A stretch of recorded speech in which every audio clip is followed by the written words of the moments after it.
Hi, everybody. Welcome back to another midweek moment. If you go on Facebook in the About section, you can periodically update the information regarding whether you're in a relationship or not. And it's kind of fun for me to see family members or friends post that they are now in a relationship. And what does that mean to be in a relationship? What does it mean to be Facebook official? It means that you're okay being seen with that person. You're together with that person. That's how we talk about being in a relationship. Those two people, they're together. They go with each other. You see them together with each other. Well, this week as we continue our Red Letter Challenge, we're talking about the week of being. What does it look like to be in a relationship with Jesus? You know, the Bible actually uses the metaphor of marriage to talk about our relationship with God.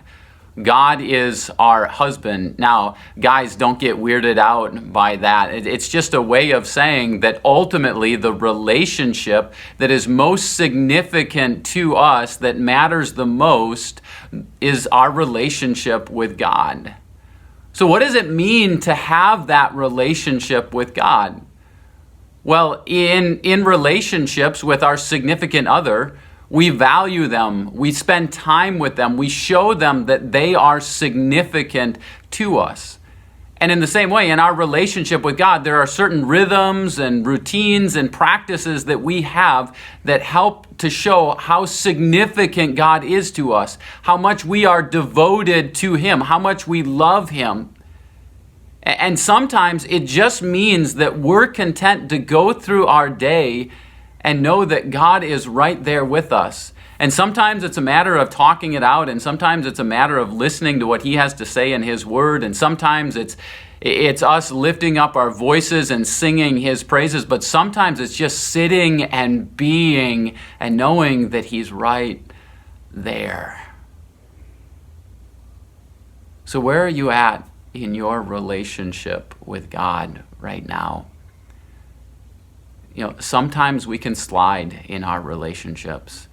I know periodically for my wife and I, this is something that we see happen. Our level of devotion drops and we get distracted with other things around us and we start to drift apart from each other.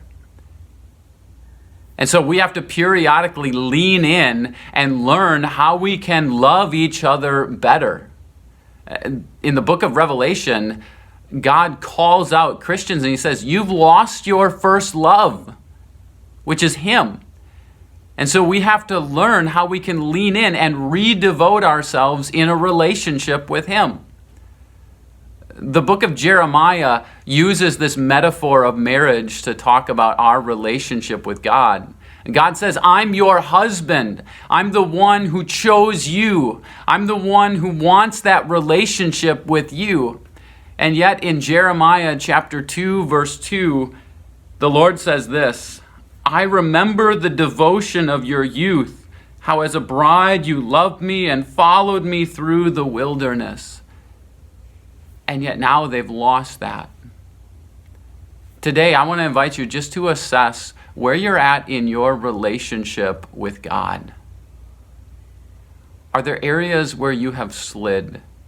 Because it's so easy for us just to go through the motions rather than to seek a greater level of intimacy with Him. My wife and I have a goal. Our goal is that we talk daily, that we date weekly, and we get away yearly. I believe that parallels what God's desire is for us. He wants to talk with us daily. He wants us to listen to Him, and He wants to hear from us. He wants us to get away with Him, to go on a date every week. We call that the Sabbath. It's a time to be still in His presence and to reinvest in that relationship.